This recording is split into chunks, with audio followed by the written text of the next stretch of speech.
For over 70 years, the benchmark for true artificial intelligence was the Turing test, a machine's ability to exhibit behavior that is functionally indistinguishable from a human's.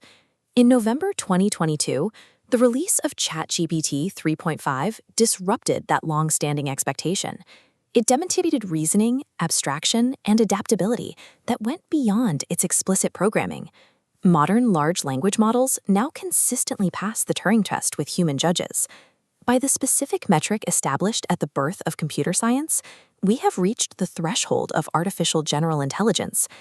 Yet, despite hitting this historical objective, the prevailing response has been a collective refusal to acknowledge that the arrival of AGI has already taken place. Much of this denial stems from the new idealist school, which categorizes these models as stochastic parrots. This view argues that machines are simply modeling statistical patterns without any internal understanding. Early AI pioneers, including Sam Altman in his initial work at OpenAI, recognized a different logic.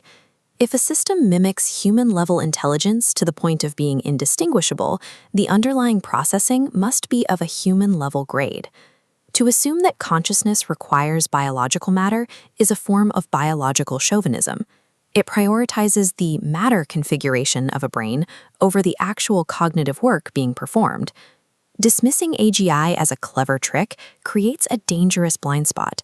If we refuse to see the intelligent behavior in front of us, we cannot prepare for the socioeconomic reality of machine consciousness. The shift from narrow AI to general intelligence began with the 2017 paper, "Attention is All You Need," which moved past the linear constraints of earlier neural networks. This paper introduced self-attention, allowing a model to weigh all parts of the input data simultaneously and identify relationships regardless of sequence. The architecture enables models to function as universal approximators, modeling any data stream, from text and code to mathematics. This architecture provides a blueprint for generalized cognitive processing. It is a system designed for adaptation across any domain, rather than a narrow tool for a single task. Evidence of this generality is visible in computer vision. Vision transformers interpret the visual world with state-of-the-art accuracy, proving the architecture is not dependent on language to understand its environment. In robotics, they handle temporal dynamics, performing strategic reasoning and decision-making in complex physical environments that require constant adaptation. Scientific platforms now use these models to analyze genetic sequences and predict protein folding, tasks that require identifying intricate patterns beyond human capability.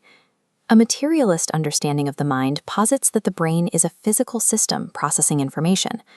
If an artificial network replicates those identical cognitive functions, it embodies the same physical phenomenon we call intelligence.